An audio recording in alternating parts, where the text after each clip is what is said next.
جی ارشاد بھٹی صاحب، جیسے نذیر لغاری صاحب کہہ رہے ہیں، اب یہ اس دکھ کو آپ سمجھ سکتے ہوں گے، وہ کہہ رہے ہیں ان کا گھر بھی بہہ گیا ہے نذیر لغاری صاحب، اور اتنے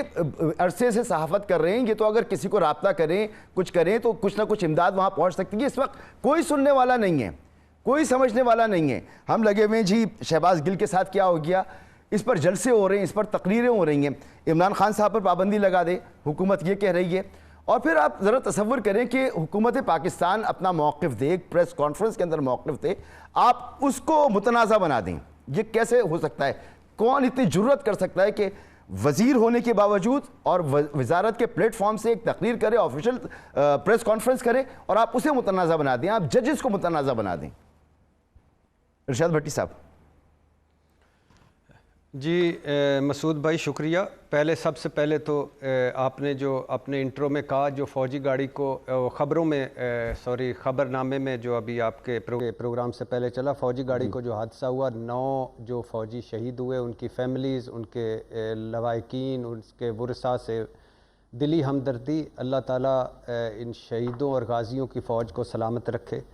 دوسری بات یہ کہ نذیر لغاری صاحب سے معذرت، نذیر لغاری صاحب کے دکھ درد کے مارے پنڈ سے اور گاؤں سے اور باقی گاؤں سے معذرت کہ ہمارے پاس کوئی ٹائم نہیں ہے سر آپ لوگوں کے لیے، غریبوں کے لیے۔ ہمارے اور بڑے ایشوز ہیں، ہم اسلام آباد میں رہتے ہیں، گیس آتی ہے، بجلی آتی ہے، سیوریج کا سسٹم بہتر ہے اور سڑکیں ٹھیک ہیں، گاڑیاں ہمارے پاس پہ ہیں، پٹرول ہمارے پاس ہے۔ ہمیں کیا لگے آپ کہاں کس پانی میں ڈوبے ہوئے ہیں، کدھر پڑے ہوئے ہیں، کدھر لگے، ہمارا آپ کا زندگیاں دو ہیں ہمارے۔ ہم آپ کو کبھی کبھی یاد کر لیتے ہیں کہ سندھ کے عوام، کے پی کے عوام، بلوچستان کے عوام، بس آپ اتنے تک کی ہیں، لہٰذا اتنے تک کی رہیں۔ دوسری بات یہ ہے کہ میں معذرت چاہتا ہوں بھٹی صاحب، آپ کا جو فائنینشیل انجن ہے نا، جو آپ کو ٹیکس ادا کر رہا ہے کراچی، جس پر آپ اسلام آباد میں بیٹھے ہوئے ہیں اور یہ تمام لگژری انجوائے کر رہے ہیں، وہ تباہ حال ہو چکا ہے۔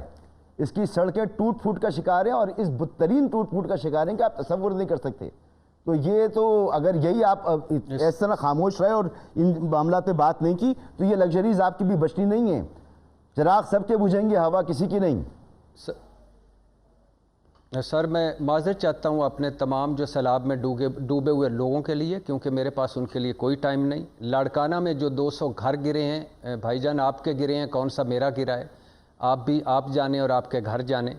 معیشت جو تباہ حال ہو گئی ہے، دیوالیہ ہو گئی ہے، 35-40 ارب ڈالر ہم نے دینا ہے، ہمیں کیا لگے، کوئی آئے گا تو دے لے گا، کوئی معجزہ ہو جائے گا، ہمیں اس سے کوئی نہیں، ہمارے اور بڑے ایشوز ہیں۔ غربت، بے روزگاری، مہنگائی، گولی ماریں اس کو، یہ چلتی رہتی ہے، آتی رہتی ہے۔ اچھا اسپتال نہیں، اچھا سکول نہیں، اچھا تھانہ نہیں، اچھی حوالات نہیں، اچھی جیل نہیں، چھوڑے پر یہ اس کو گولی ماریں۔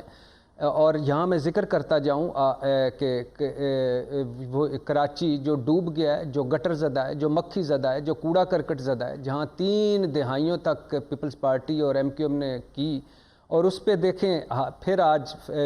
کل آپ کو یاد ہوگا فیصل واڈا کی نشست پر 7ویں نمبر پر، نیچے سے پہلے یا دوسرے نمبر پر تحریک انصاف آئی تھی، آج وہ ایم کیو ایم کی وہ اس نمبر پر ہے اور پاکستان تحریک انصاف پہلے نمبر پر ہے۔ مجھے وہ خالد مقبول صدیقی کا خسارے کا سودا یاد آ گیا، جس میں انہوں نے طریق عدم اعتماد کامیاب کر کے کہا تھا، عمران خان صاحب آپ نے ہماری سیٹیں چھینی، ہم نے آپ کی حکومت چھین لی، اب ٹھنڈ پڑ گئی ہوگی۔ اب سر آ جائیے اس پہ، نذیر لغاری صاحب کا گلا بنتا ہے، لیکن چودھری پرویز الہی ایک مرتبہ تو آئے۔ مجھے بتائیے کہ آصف علی زرداری صاحب کا آخری مرتبہ میں نے سنا تھا کہ وہ دبئی میں ہیں۔ بلاول بھٹو صاحب 4 ملک کی دورے پر خیر سے پھر جا رہے ہیں، اور میرے خیال سے انہوں نے ریکارڈ دورے کیے ہیں، اور وہ پاکستان کے وزٹ پہ کبھی آئیں گے۔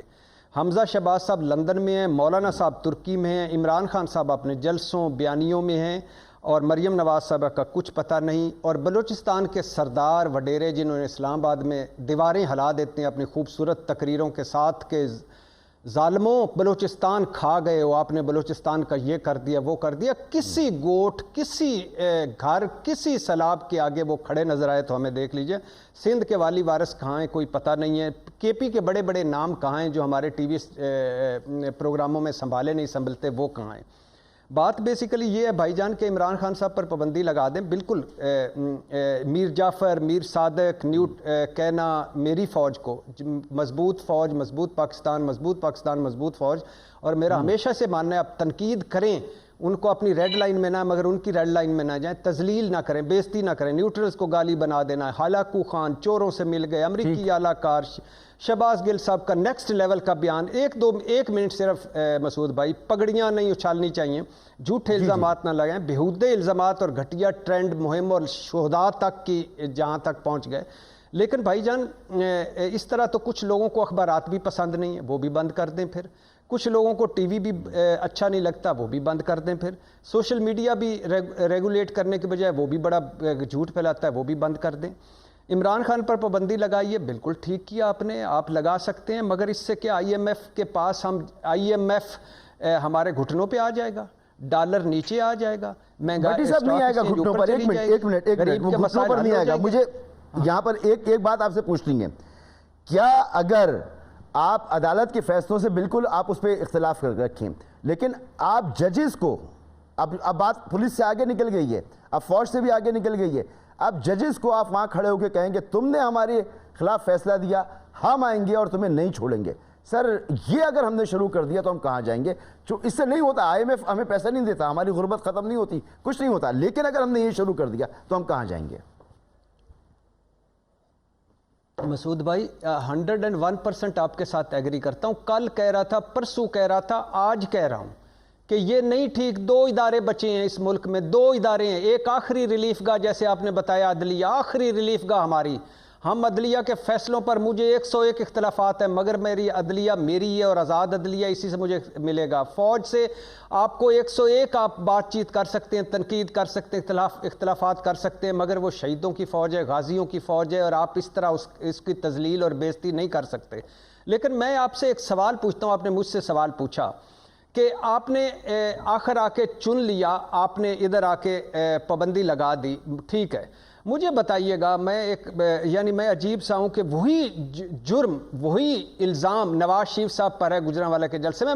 الزام نہیں دہراؤں گا، وہی مریم نواز صاحبہ پہ ہے رینک اینڈ فائل، وہی زرداری صاحب پہ ہے اینٹ سے اینٹ بچانا، وہی مولانا صاحب پہ ہے کہ وظیفہ خور، اسرائیلی وظیفہ خور، لیگی سیاستدان، خلائی مخلوق اور پتہ نہیں کیا، پی کے سیاستدان، مولانا صاحب کے ساتھی، اور چھوڑیے آج کے وزیر داخلہ رانا صاحب کا میں کلپ آپ نے بھی سنا ہوگا جس میں وہ فرما رہے ہیں چیف سیکرٹری صاحب آپ کے اور آپ کے بچوں کو اسی ملک میں رہنا ہے،